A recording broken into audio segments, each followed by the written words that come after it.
Hello! Look what we're doing. This is Nidhi Kumar Malhotra. I'm Mohak Malhotra. And we have found Nemo. Nemo. And this is basically a three-parter series, Found Nemo's Planning the Big Day. When our wedding content came on, I think पूरी दुनिया ने हमारी शादी देखी है, and everywhere we went, how did you plan the wedding? How did you plan the wedding? Please help us. And now I'm like the designated wedding planner of everyone's, my family's, both the sides. Everyone thought it was a flawless wedding, but then obviously they don't know how it was behind the scenes, leading up to the wedding, how stressful at times it was.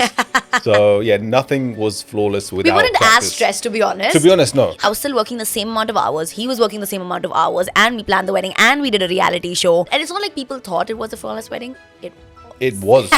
Honestly, it was. Like, we couldn't have expected a better or smoother wedding. Touch wood. Honestly. We're going to be sharing everything with you guys over the next 3 episodes. So be prepared, because in this episode, we're going to be talking about the location, our budget, and so many more things. So I think we should just begin. And also, please know कि ये सिर्फ एक conversation hai between a husband and wife. So he's British, he's from London, born and raised, for the new people who might be joining us. And I am born and raised in Dubai, so Dubai is my home. He's British Indian, I'm Indian. So I think the biggest question was why did we choose Dubai over India? You always said you wanted obviously a destination wedding, number one. Correct.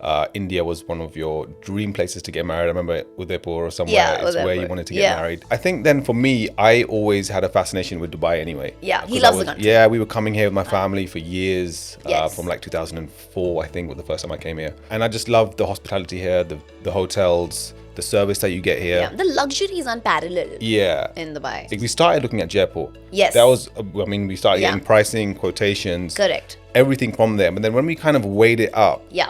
And how practical it was, whether it was Dubai or India, we just found Dubai to be a lot more easier and less stressful. And also for the price we were paying to get more value. So I feel like exactly how you said, ki the rates and the rates that we were getting here, if we match up the same, but what we were getting in Dubai in terms of what we were getting in India in terms of luxury, cleanliness to food to, you know what I mean? So I feel like that's why we chose Dubai. And the second reason was that Dubai is like a melting pot of sorts, you know?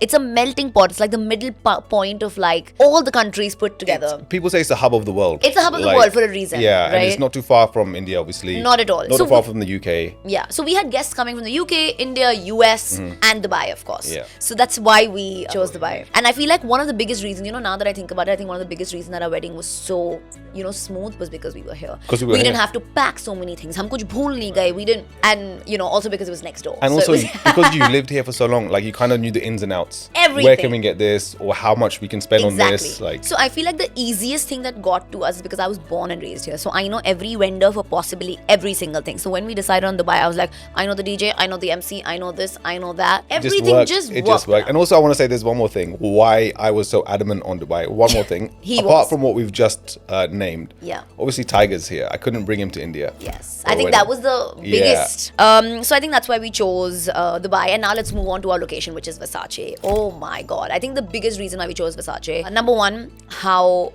perfectly situated it is. Bang in the middle of Dubai, so easy for everyone to come. We did not even want to move out of Dubai. We wanted our wedding to be in Dubai. Correct, yeah. You know, because just the luxury and also in the UAE, there are so many more places that you can look at for wedding venues, which is Ras Al Khaimah, Fujairah, Abu Dhabi, stunning locations. But Dubai is just Dubai's the one. And also, like, you always explained to me that you wanted like a palatial type of venue. I think that's the closest we could have got. Honestly, not closest. Like, it was. It is, of course, it is. Yeah, but then, like, obviously, when you go to Jaipur or Udaipur, they have. Yes, you have the actual palaces. Correct. You know, just when you see it in videos and in photos, it has that entire palace feel. So I was like, this is it. Also because it was super close. Yep. It was literally.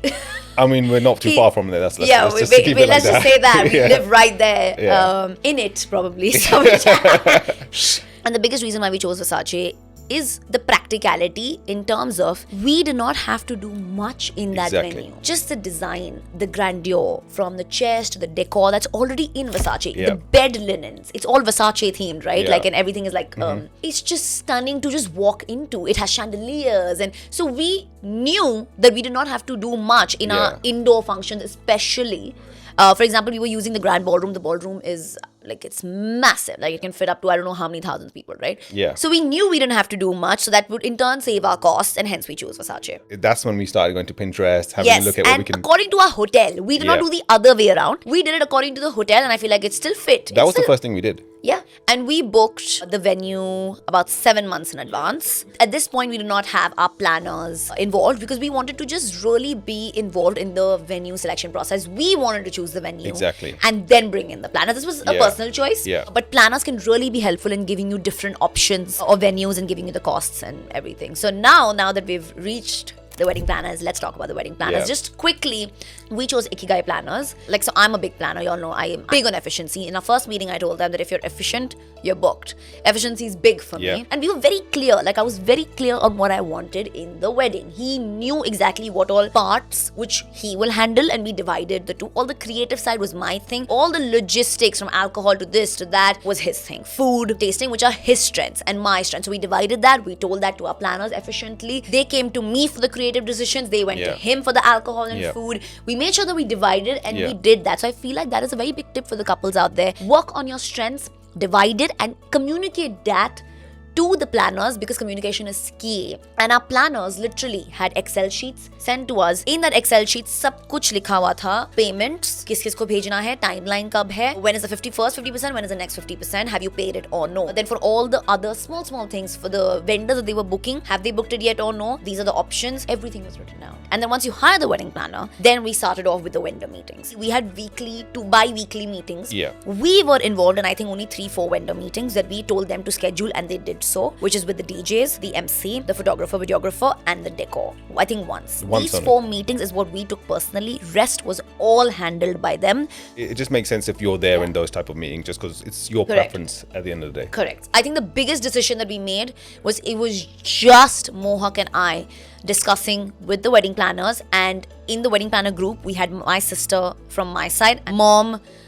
from his side, one sister, one mom, us two, and the wedding planners. So literally everybody knew what was going on at all times. Try to find a middle ground between the families and what you want, and that's a successful wedding. Because I don't think people understand. Your parents have had so many dreams of how they want to get you married, or something that they couldn't do in their weddings, and so this is them living through 100%, you. I agree. And I feel like always put their wishes also, and then your wishes, and if it's clashing, how can you get a middle ground? No need to get all fight. It's our wedding, so we will. No. Now let's move on to the budget. हम आपको budget तो अपना नहीं देने वाले, because I mean, you know our location, you know everything anyway. You can just You can just call them up and ask. you can just figure it out, right? Like by yourselves. And I'll tell you why I've not been, even in my wedding content on Instagram, baby. Why am I not talking about the budget so much? Because that's everyone's asking. And the reason why I'm not sharing it, our wedding budget is not going to be relatable to everyone. Our stuff that we did in terms of decor and everything will not be relatable to everyone. So we are giving you only, like, say, the wedding planners, what all did we ask them from, which Yeah. is something that you all can also do. I mean,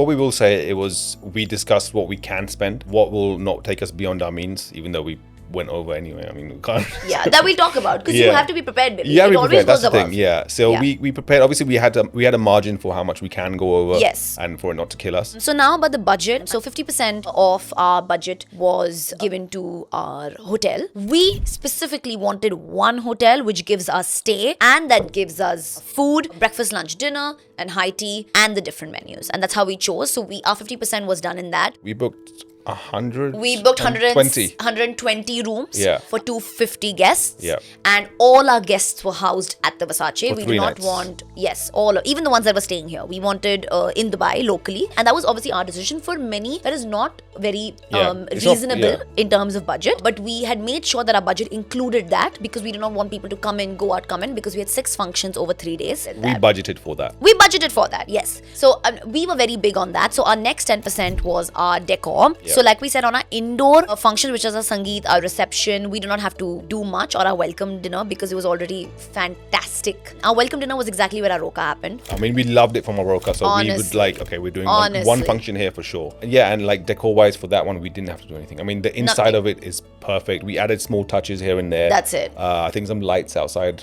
That's it. Fairy tale. We'll talk about more in the final episode, what all we did and everything, and the decor in the second episode. So we'll do that. Then the next 10% was our outfits. Our outfits were designer wear, which we'll talk more about it later. So then the next 10% was for Our artists. yes, I fully So forgot. DJs, Thank you. My husband. DJs, MCs, The dhol artists, the mehndi performers, artists, the performers, if you have any. dancers. We had the dancers. So our next 10%, which is now 80, correct? Yeah, because you think about it, the artists, they make the party. Make or break the wedding. Yeah. So that's why we saved like a proper 10% of chunk for our artists. Yeah. Then the next 10% was the alcohol. He was in charge of that. Oh man, so alcohol is definitely 10%. You know, it's a wedding. Everybody's gonna drink. Everyone's gonna have fun. Yes. You don't want to run short because you end up having to pay the venue for extra alcohol, which can take you way over what you Way over expected to pay. budget, yes. So do not skimp on that. Definitely keep it at 10%. 10 to 12% is going to be perfect for you. Yeah. And I also feel like please make sure that you have a conversation with your venue about alcohol. So sometimes alcohol can just be in your 50% budget also, right? Because many hotels give inclusive, but we did not want it inclusive. We wanted to get it separately, so hopefully it works out. Yeah, it worked out costs. cheaper for us. Yeah, worked out cheaper for us. Yeah. So obviously have that conversation. So everyone's budget will be different, but this is just what we did. And the last 10% was for the miscellaneous costs. And guys, let me tell you, the miscellaneous costs are a lot. So you have to put a 10% literally 1 week before there will be costs. Yeah, I mean, Let's let's just break it down for what possibly could be in missed costs, like logistics, for example. Logistics, the to and fro, picking up, Correct. dropping if you want that. Extra cost for if you add an extra hour here for something. Mehndi artists. Mehndi artists. We had the horse for the barat, Safa tying. safa tying, pandit cost. So all that is miscellaneous. Yeah. Flower showers. Yes. So you really need to, guys, really need to prep. And all of this is not a part of the decor. So please note, like, y'all have to keep that separate. So yeah, this was, wow, I feel like we've spoken a lot. I think हमने इतना information डाल दिया. People will literally say in comments ki, wow, this is too much for us. Oh my God. And some people will definitely say, oh my God, they're still talking about the wedding. Yes, we are, guys. Yes, we're going to be carrying on talking about it for a Even while. when we have kids, we'll be talking about the wedding, guys. Thank you so much for watching. And let us know if you have any other doubts, guys. We're literally doing this out of pure love and hopefully it helps y'all and nothing else. And also, we love talking about it. Yeah, we do. Honestly, we're so Yeah. honest about it. We can do this forever. In episode 2, we're going to be talking about everything more in detail, whether it's our outfits to our wedding stationery, when do we send the save the date, the cards, how do we decide everything, Food tasting, food tasting. alcohol lists. Yes. Yeah. And how do we get to it? And well, a lot of things like what shocked us. So बहुत सारी information आने वाली है, and of course the Sangeet planning. That episode is really gonna help you because I'm gonna be giving you all so many tips. So new brides and grooms, let us know if we need any other help, and hopefully it helps. And see you all in episode 2. And bye bye, Nidhi Kumar. Signing off.